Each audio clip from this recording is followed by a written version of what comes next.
Hello, good morning on a cloudy Saturday morning in Auckland. And I'm coming to you today to give you the best bits of this book, Daring Greatly by Brene Brown. And if you're new to the channel, my name is Suki and I am a certified life and professional coach based in New Zealand, helping people to gain their self-confidence, self-love, and finding that purpose in their life. And I used to be an agile coach in technological companies, helping teams and leaders to perform better. These are my Saturday live sessions where I bring you all the learnings for the week. So this week, what we have is a best bits session, which is best bits of a book that I really like. And next week, what I have is an interview with a guest. And that guest is Nick Loosley, who is the Kiwibank New Zealand Local Hero of the Year, and he is the founder of Everybody Eats. His mission is incredible, so I wouldn't miss it if I were you for next week's Saturday live sessions at 11 a.m. New Zealand time. So today, getting crack on with this book by Brene Brown of Daring Greatly. If you're tuning in, do say hello. And I think if you're tuning in, then you would know a little bit about Brene Brown, because she has given two very famous TED Talks. One is The Power of Vulnerability, and then the second one is Listening to Shame. If you haven't seen her second TED Talk, Listening to Shame is a really, really good talk. It's all about why we all feel shameful of ourselves and how to combat it. And this book has a lot that is covered in it. And she's also got a TV show on Netflix, which is called The Call to Courage. And in that TV show, she covers a lot about her personal stories of how she has overcome her shame, and how she has developed her own resilience and vulnerability skills. And a little bit more about her as an author, as a person. Brene is the eldest of four in her family. And when she grew up, she was actually working as a manager in her late 20s at AT&T.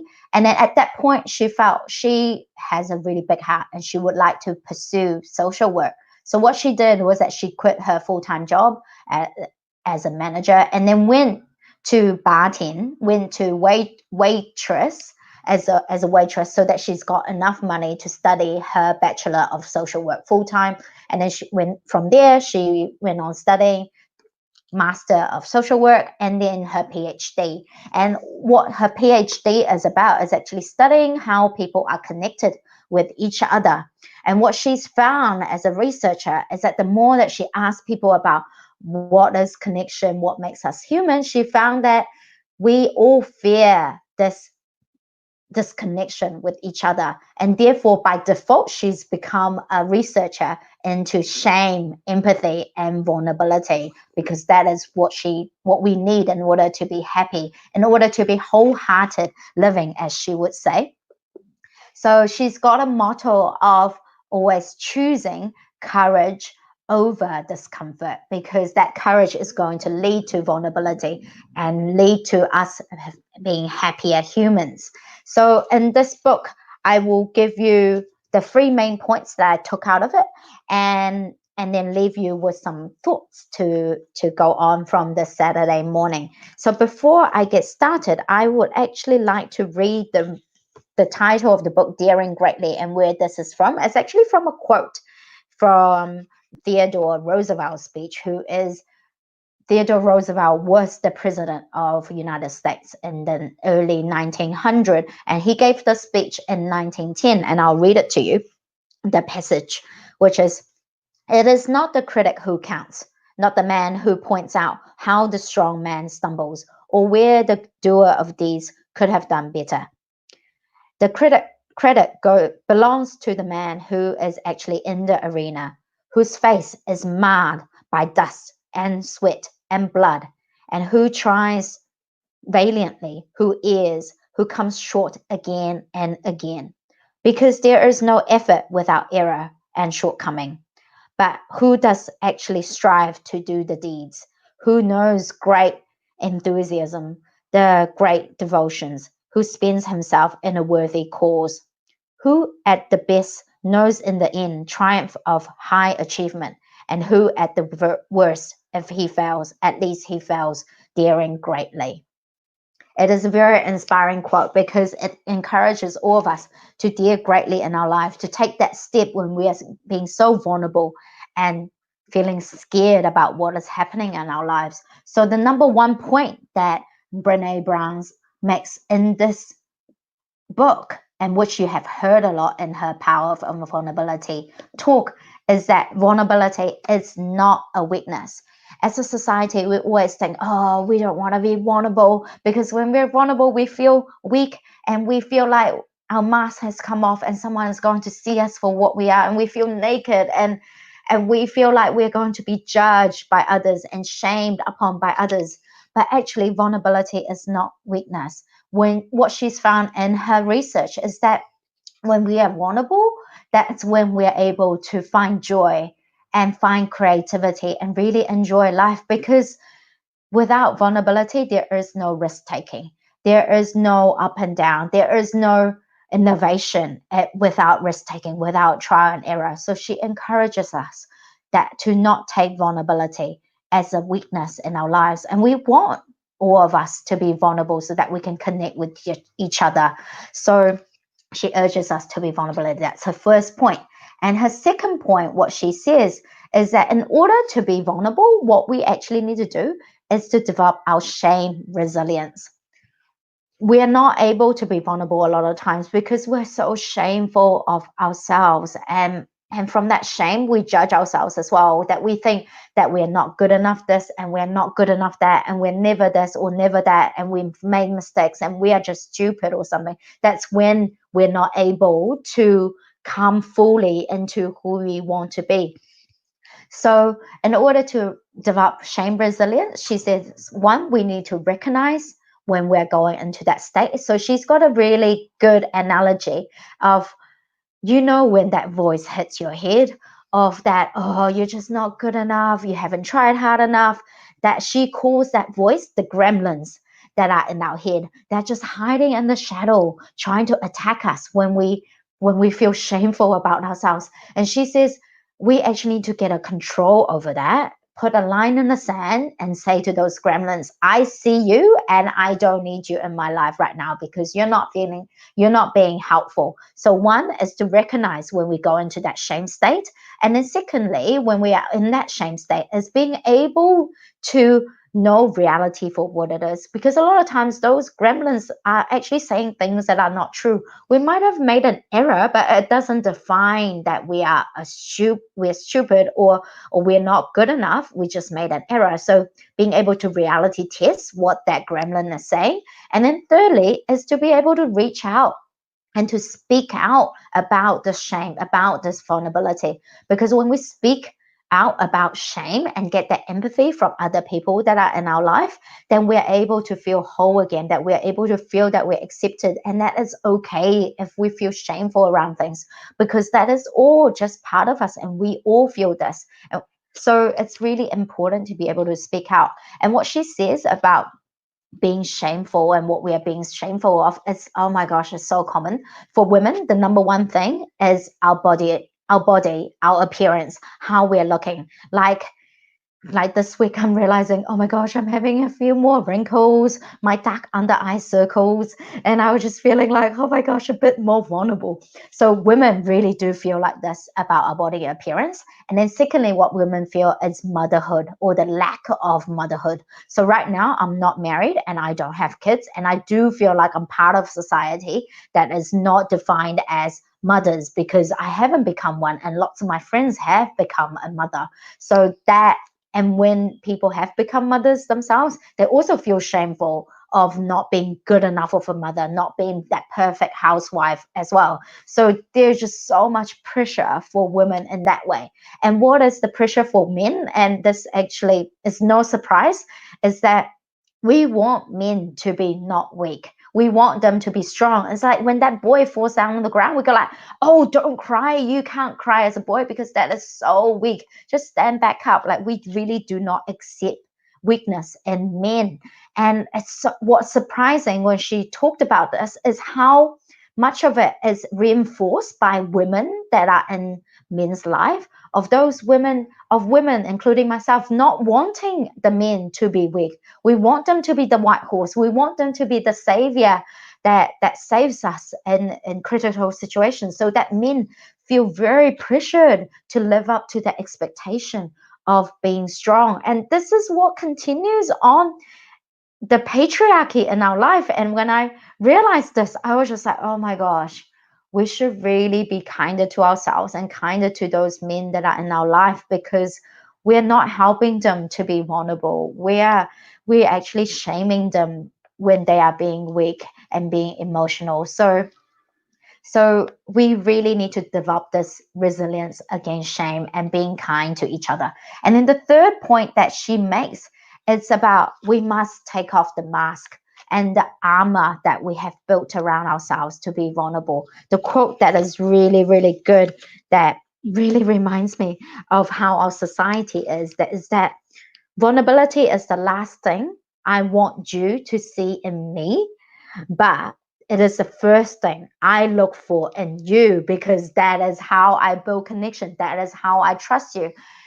And I'm like, oh, this is such a double bind. It's a double standard. We want other people to be vulnerable so that we can connect with them. But when it comes to our own vulnerability, we feel so vulnerable that we don't want to. Therefore, we put on the mask, put on the shields so that people cannot see us, so that we can remain this like strong, beautiful identity that we have built for ourselves. And the common antidote to this, and I've talked about this a lot in my videos, and do check out those videos on emotional antidote, on self-compassion. It's because the antidote is that we need to believe that we are enough, that we feel enough, that we feel that we're good enough, and believe that we are worthy of that connection with each other. When we believe that we're not worthy of connection, that's when we go into shame, and that's when we feel very, very vulnerable. And then we just put on more makeup, more mask, more armory, so that we can feel strong again. And she goes from here, she goes into the three main armories that we put upon ourselves.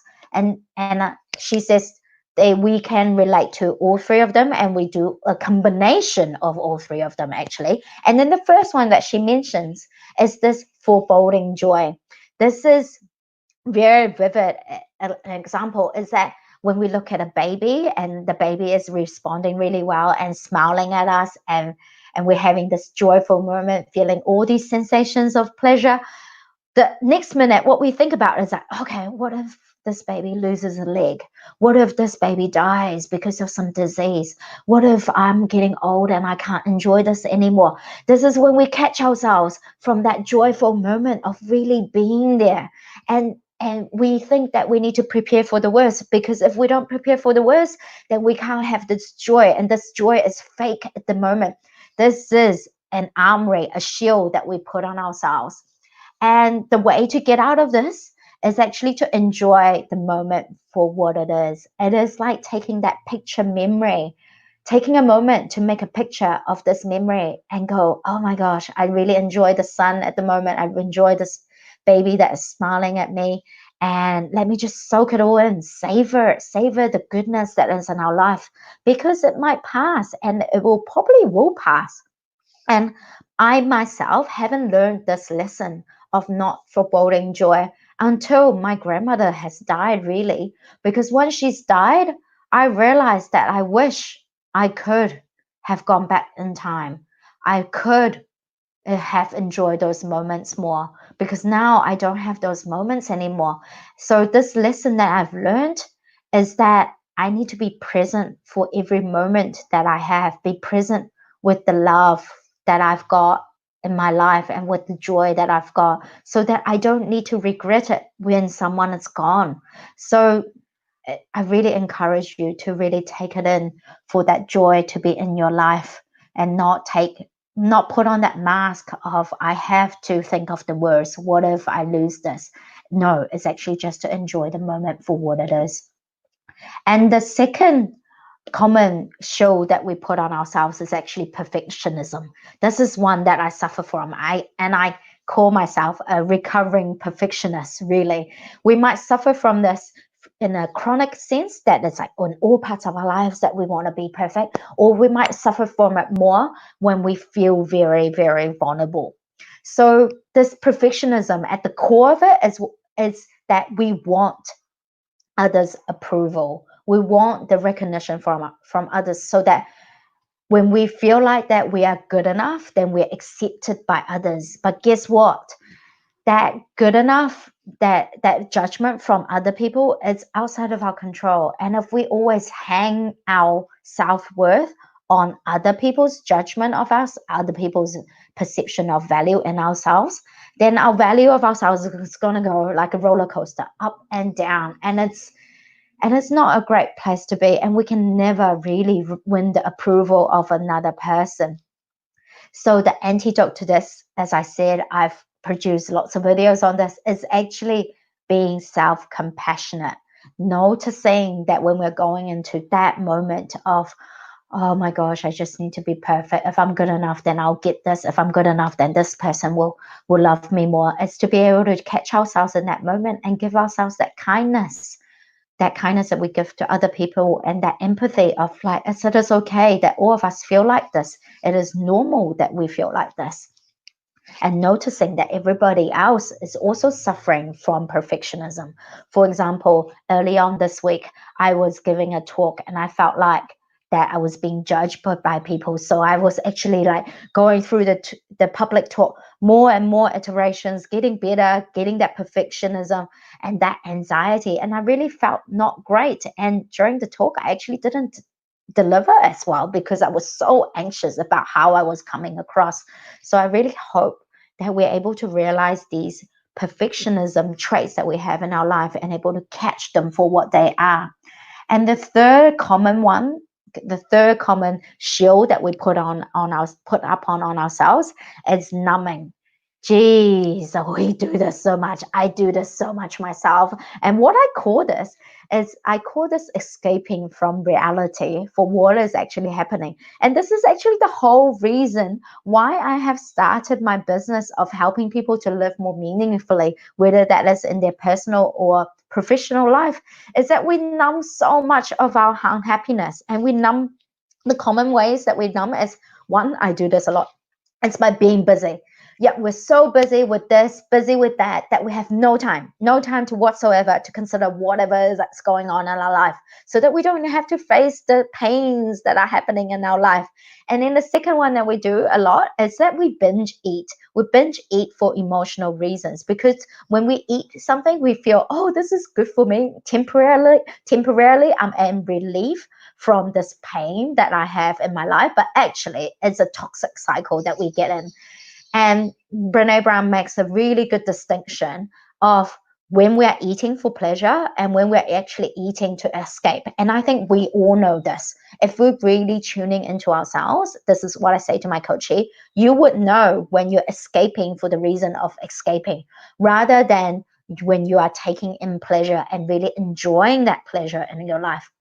And the third common way of how we numb is actually we numb by gaming, or by watching TV, by taking ourselves into another imagined reality, because in that imagined world, we don't suffer this pain that is in our life. So in order to not numb, is to be able to feel that we are worthy, whatever that's going on, it's okay. We're worthy of that connection, and that we're worthy of connecting to ourselves, of this real experience of what is happening in our lives. So giving ourselves that self-compassion again of, actually we are suffering and it's okay that we're suffering, and let me take an action that is actually more aligned to who I want to be as a person, than being that person that numbs from this pain.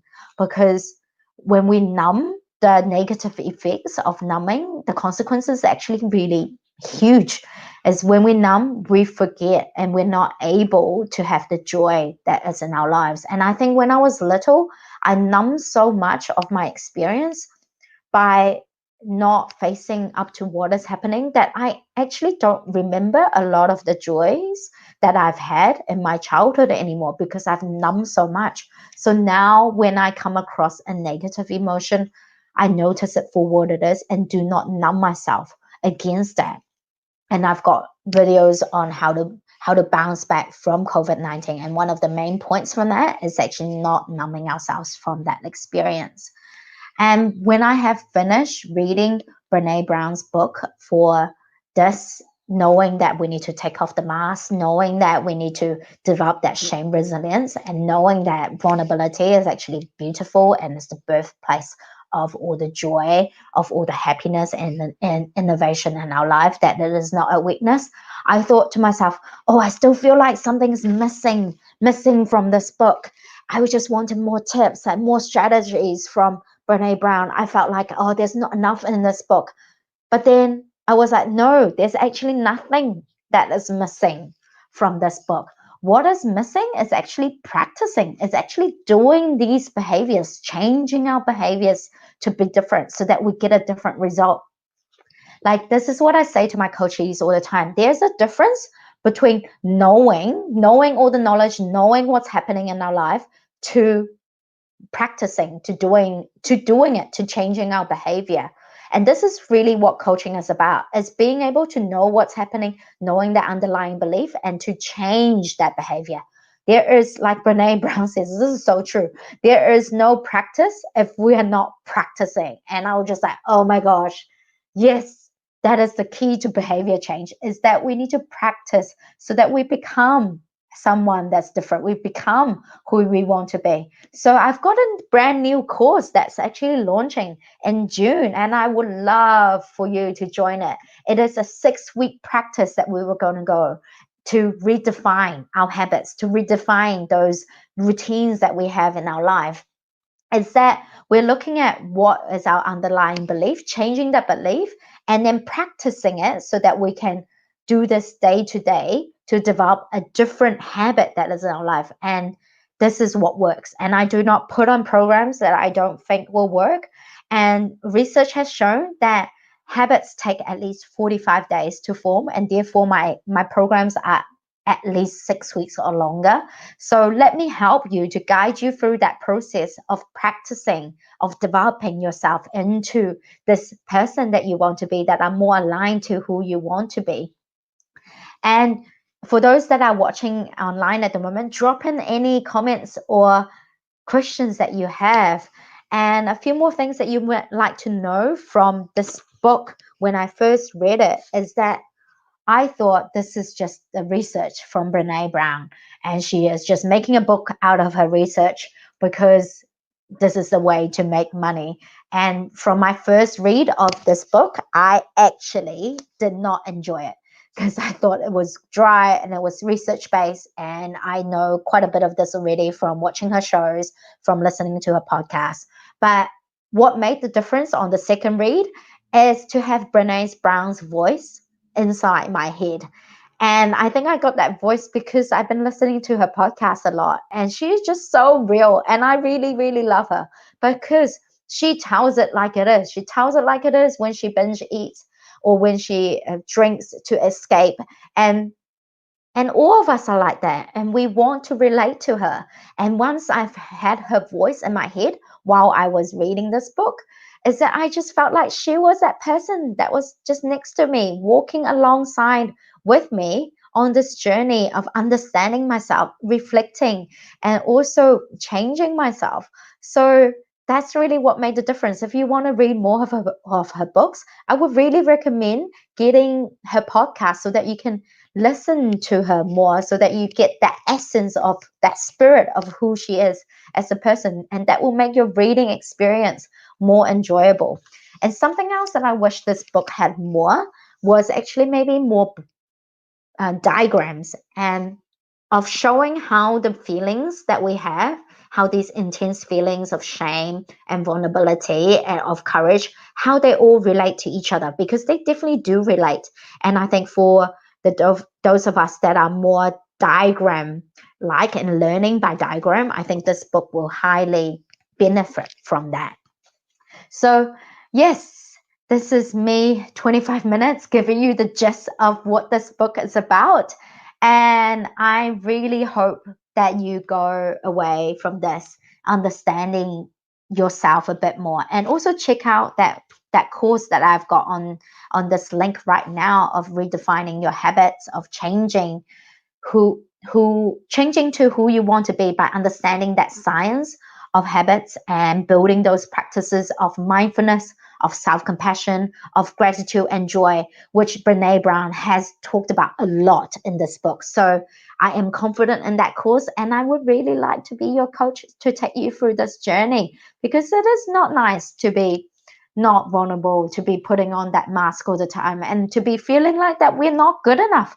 Because in fact, is that you are good enough. You are enough. And you just need to allow yourself to be. And getting some help, it's really helpful along that journey. And like I said, do join my Saturday live sessions every week at 11 a.m. New Zealand time. And next week, you do not want to miss this. Nick Loosely is amazing, and I'm a huge fan of his. And that's why he has won that award of being the Kiwi Bank New Zealander of the year for local hero. And this is just 2020 really, and he's got this restaurant that turns food waste into amazing 3-course meal, and you pay as you feel. And he is doing society such a service and having volunteer army all around him to help him to achieve this mission. He's really built a movement, and his story is amazing. So I highly encourage you to join us live next week. It's going to be amazing. And for any more information about myself and what I do, check out my website at asu.org. It's got all the Saturday live sessions of what I've got in there, what I've got planned, as well as my 2 programs. One is that Redefine Now, which is redefine your habits. And the other one is the Purpose program, which is finding the purpose in your life and gaining that self-confidence and self-love that we all want to have, and taking your career and life to the next level. So I will see you next Saturday morning at 11 a.m. New Zealand time. I hope you have enjoyed watching this, and I'll see you next week. Bye.